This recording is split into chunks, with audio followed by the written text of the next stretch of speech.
G'day guys, Luke McElroy from Mets Performance Consulting, joined again with Tyler and Nick, practicing our social distancing via video call through Zoom. So welcome back to another episode of the Physiology Secrets podcast. Today we're going to talk about economy, efficiency, and respiratory exchange ratio. So we had a question come through. Nick, can you just quickly roll through roughly what that question was about? Yeah, so we had a question through Instagram asking, and well, I'll read it first, and then we'll talk through what we think Dave might have meant. But he just wants to know more information about respiratory quotients and improving capacity to utilise fats at higher intensities to prolong hitting the wall, and how it might be useful. Particularly, he was talking in the case of maybe a marathon runner, but obviously in endurance athletes in general. So that was the question. Was there anything about what running economy as well? Or was that a different question? No, so basically the understanding behind, after I had a bit of a chat to him and responded, but basically what he was intending was, he was asking, is there a way that you can utilise or work at a higher intensity or a race intensity, utilising more fats to help delay when you're burning as many carbohydrates, essentially then in theory delaying when you hit the wall, which then sort of led into a bit of an economy discussion or running economy discussion around, well, if we're using more fats at the same intensity, so let's say a marathon race intensity, if we're using more fats at that intensity, inevitably we're going to have to use more oxygen to burn those fats to create the energy that's usable, and therefore increasing our oxygen cost. Yep. For the same output, which is that negative to economy in a way? Well, yes, it is, because we're having to work harder and get more oxygen in for the same overall speed output. Yeah. Okay. Cool. Let's define. I think there's three things we need to define. We need to define respiratory quotient, running economy, and running efficiency. We'll start with that, and then we'll flesh that out a bit. So first of all, for respiratory quotient, it's the same as respiratory exchange ratio. So basically, guys at home, what that is, it's your carbon dioxide, volume of carbon dioxide divided by volume of oxygen. So basically it just comes out with a number. When you're producing more carbon dioxide, you're burning more carbohydrates, and vice versa. Less carbon dioxide is less carbohydrate and more fat. So basically that's just a number. It tells you where you're burning 100%, 50%, or whatever it is, that the ratio between carbohydrates and fats. Through training, theoretically, when you increase your VO2 max and you increase your mitochondrial density, and you can actually take in and transport and consume more oxygen, then you're going to be able to burn more fat at the same absolute workload, but it still should be the same relative workload. So what that basically means, let's say I'm pedaling at 150 watts, and at that point I'm unfit. 150 watts, I'm burning 80% carb, 20% fat. If I then get fitter, I increase my VO2 max by 30%. Then when I pedal at 150 watts again, instead of using, 20% fat, 80% carbs, now I'm using a 50-50 split. So I'm at the same absolute intensity. It's still 150 watts, but now I'm burning more fat. We know we have infinite fat stores, 100,000 calories worth of fat, enough for weeks and weeks and weeks, compared to only 2 hours worth of carbohydrates. Hey, I'm burning more fat. I'm going to take a lot more beneficial from a performance enhancement standpoint. However, if we then flip around and look at, all right, let's say, example A, 150 watts was 80% of your VO2 max, all right? But then you get fitter, and your new 80% of VO2 max is now 210 watts. Well, that's still an 80-20 there. So that the relative ratio remains relatively unchanged. It's just that absolute number. If you get fitter, hey, 150 watts is a lot easier when you're fitter than compared to when you're not fit. So that's that old example of the bigger engine size that we always talk about. It's like, if you've got a bigger engine, you're going to be able to do more with it, and it's just everything just moves up relative to the size of your engine, essentially. Well, that's right. The bigger top end you've got, the more fat you can burn at the bottom end, because it's less stressful on the body. But then on that, so let's talk about running, or just economy and efficiency, because these are often two terms that get a little bit get used interchangeably. So basically, your efficiency so let's start with economy. Your economy is essentially, it's just your oxygen consumption divided by your pace, so your intensity. It's how much oxygen does it require to go 15 k's an hour, or to pedal at 150 watts, or whatever it is. So it's simply oxygen divided by intensity. Now that can change dramatically. If you have a really good running technique, If you don't need much oxygen to run 15 Ks an hour, compared because you've got a really good technique, versus somebody who's, got a whole lot of vertical oscillation jumping up and down, they're going to need more oxygen to run the same speed. Hey, the one with the better technique is going to have a better running economy. I think that's pretty common sense. When we talk about efficiency, we can't necessarily change that, because efficiency is just how much energy does it take to create that work. So efficiency is more to do with if I need to produce 80 kilograms of force with my quadriceps, it takes a predetermined amount of energy to do that. Doesn't matter how well you're using it. It's just, hey, if I need to go, if my quads produce 80 kilos of force, it needs this much energy to do so. And that's our efficiency. So efficiency is sort of relatively unchanged. So when you talk about like running efficiency, you can't really change it. I mean, you can't even, like it takes whatever force you're producing, there is an amount of energy required to do that. All right. So efficiency has nothing to do with economy, how well you're using. It's just how much energy do I need to produce a certain force, and you can't really change that across the board. It's the same with cycling. You push 150 watts, well, that's 150 joules of energy. You can't change that. That's your efficiency. And your economy, you can't change a whole lot on the bike anyway, because, well, you can a little bit, but you can't really stuff up pedal strokes. What we're talking about is which fuel you are using to get that energy. So that energy, the total amount of energy doesn't change, correct, but whether we're getting that from fats or carbohydrates can change at an absolute intensity. Yeah, that's right. So your running efficiency won't change, but you can change the fuel you use, and fat is the most efficient fuel, given that 1 gram of fat is 9 calories of energy compared to 1 gram of carbohydrate or protein is only 4 calories worth of energy. So fat is an efficient fuel source in terms of the amount you get. However, we know that once it goes into the human combustion engine and all the rest, it takes more oxygen to break it down. So I guess in answering the question, your respiratory quotient, you can the video you can change that. So your absolute intensity, 150 watts, you can burn more fat. That's going to be really beneficial in delaying hitting the wall. But then, as we said before, we've been speaking about this for ages and ages. Like once you hit lip or your threshold, once you hit VO2 max, because the oxygen demand is really high, you're going to be using 100% carbohydrates, 99% carbohydrates. So in that case, your RQ is 1, like it is 100% carbohydrates. You're not going to change that. And that kind of leads into the running economy example, Nick, you said before. So they said like, hey, if I'm running at 15 Ks an hour, but I'm using more fat, wouldn't my economy reduce? And it would, you're right, because fat takes more oxygen. And it's literally that equation is just oxygen divided by intensity. So I don't know, let's say it's taking, if you're using 100% carbs, it takes you 3 liters of oxygen, for example. But then if you're using 50% of that is now fat, 50% carbs, 50% fat, takes 3.2 litres of oxygen. Your economy's worse because it's still dividing by 15, but you're 3.2 compared to 3 litres now. So yeah, you're less economical. Your running economy is poorer, but you've got so much scope to move. Like you cannot run at 15 Ks an hour at a 50-50 contribution unless your VO2 max is at least 20 Ks an hour. Do you know what I mean? So It's not going to affect you, even though you're using up a little bit more oxygen.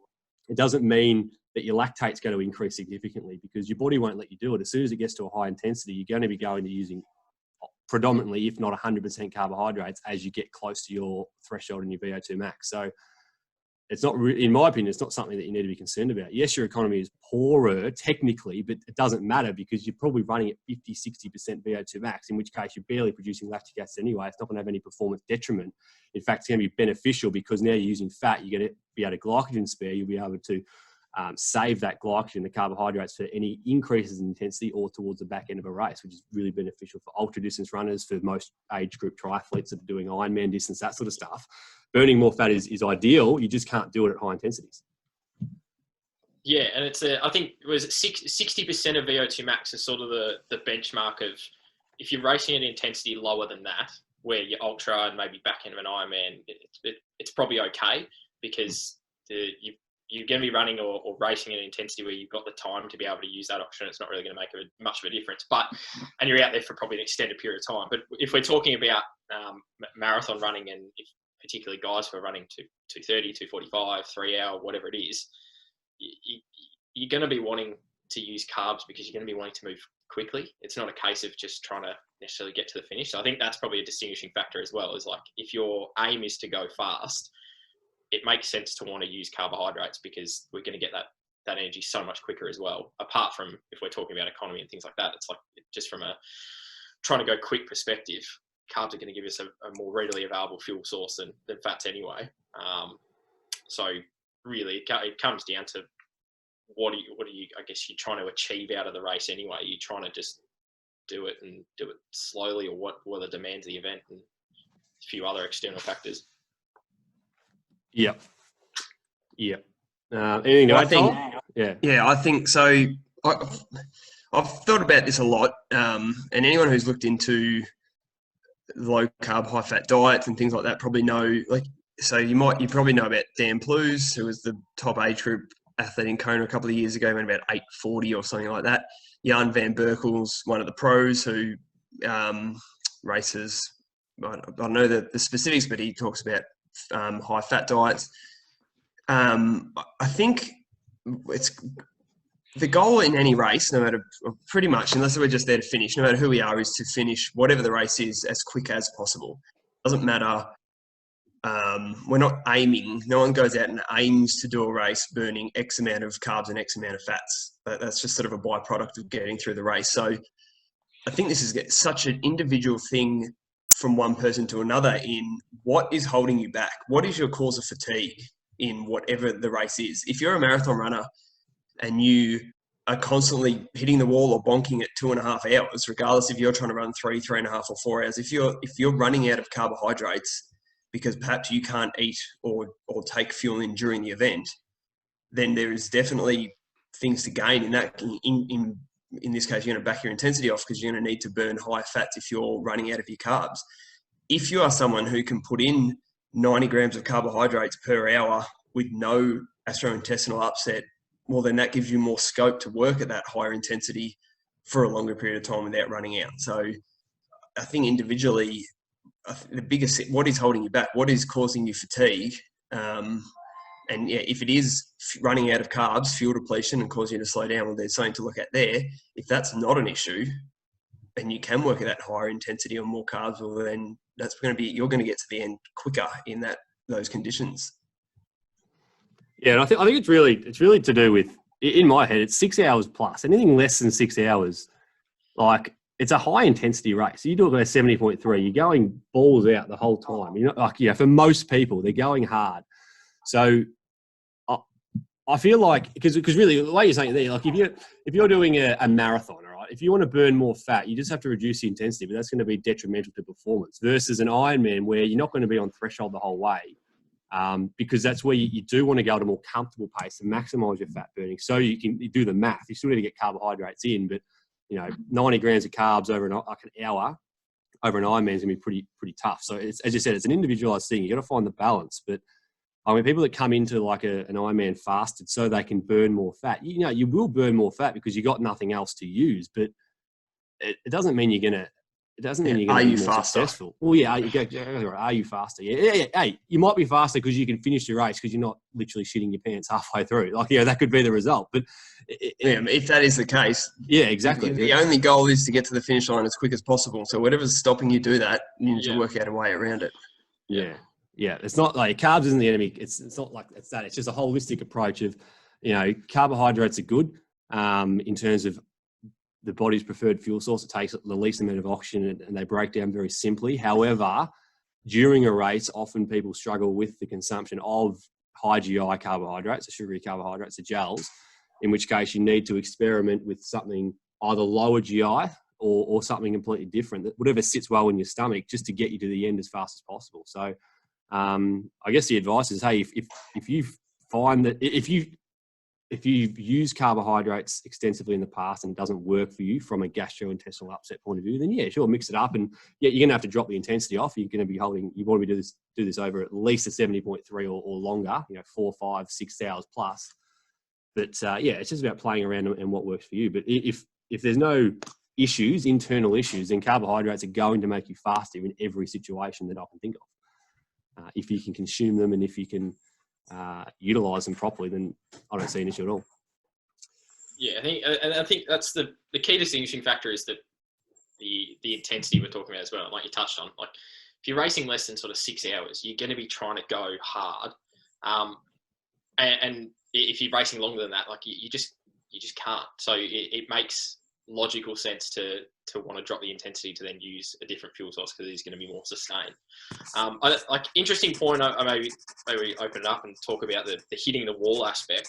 I think something you mentioned was if we work on a scenario if we're trying to delay hitting the wall, well, what are our strategies around that in let's say a marathon race where we are expected to we're trying to work at high intensity, we are using carbs. Are there still any strategies we can use to prevent hitting the wall other than dropping the intensity to use more fats to do it that way? Like if we're still burning carbs at a reasonably high rate, what are we going to have to do mid-race? Something we can maybe touch on? Mid-race, you're burning a lot of carbs. You can, obviously, number one, we want to try to consume the carbohydrates, get your sports drinks and get your gels and all that. But if that's not working well, I mean, you could still fuel with that lower GI stuff. I think that would be quite beneficial. Like the people that struggle with, well, we know that an increase in insulin is going to increase your carbohydrate burning anyway. So as soon as you have something sugary, you're going to increase your carb burning. So, as a way to glycogen spare what you've got left, you could pretty much eat something lower in GI. So like a banana or what else could we have? There's something completely non-carbohydrate based, or just something like a banana or a sandwich or something like that, something that's lower GI. So you get a slower insulin release, and therefore that's going to enhance your fat burning anyway, while still getting some carbohydrate replenishment. It's going to reduce the amount that you use. So I think if you really struggle in mid-race, you need to control those insulin levels and try to keep them as low as possible if you can't eat a whole lot. But it's one of those ones, once you start to hit the wall, like it's other than slowing down, I don't know if you guys have any other ideas, but once you start to hit the wall, it's an uphill battle from there to try to not to slow down. Really, it's pretty hard work. I guess it's carb loading beforehand, so maximising your stores to begin with. Having practiced different types of nutrition on the go, trained your stomach, got used to it, and worked out how much you can take in. And then whatever that combination is between what you're carb loading to start with your stores, what you can take in, you then need to manipulate how much you're burning so that that's enough to get you to the end. And that means we can't sprint the whole way. That means we do need to have the intensity at the appropriate level, whatever that may be. So that's then not to say, though, that through training, that relative intensity we spoke about before can be a different running speed or a different amount of power as we get fitter. And I think that's something that gets overlooked, is that the best way to improve your fat burning at a given work rate, not a percentage of yours, so let's say 4-minute pace, the best way to increase your fat burning at 4-minute pace is to essentially get faster. So we're going to improve our top end, make our VO2 max higher through very high intensity training, which isn't burning fat necessarily, but it's raising that ceiling, which is going to now 4-minute pace is a lower relative intensity for me. So I'll be burning a higher percentage of fat at that workload, which is therefore going to save my carbohydrates to hopefully make it to the end of the race. And on that as well, so increase your top end, increase your VO2 max, that's going to be beneficial. And also, particularly with running, is improve your running technique. So it doesn't actually require as much oxygen at 4-minute K pace to start moving forward. So if you can use less oxygen because you've got a better technique, that'll push you towards the fat burning side compared to the carbohydrate burning side anyway, because it's a lower intensity. It's still 4-minute Ks, but you're using less oxygen because you've got a really economical running technique. So both of those ways will be really effective. Cool. Does that pretty much cover it? I reckon that's covered the question pretty well. Is there anything else we need to cover, Nick? No, I don't think so. I think it covers it pretty well. So yep. Maybe just wrap up key points and then we'll... Yeah. So as a quick summary, guys, so your respiratory exchange ratio, respiratory quotient, it's basically to do with how much carb you're using compared to fat.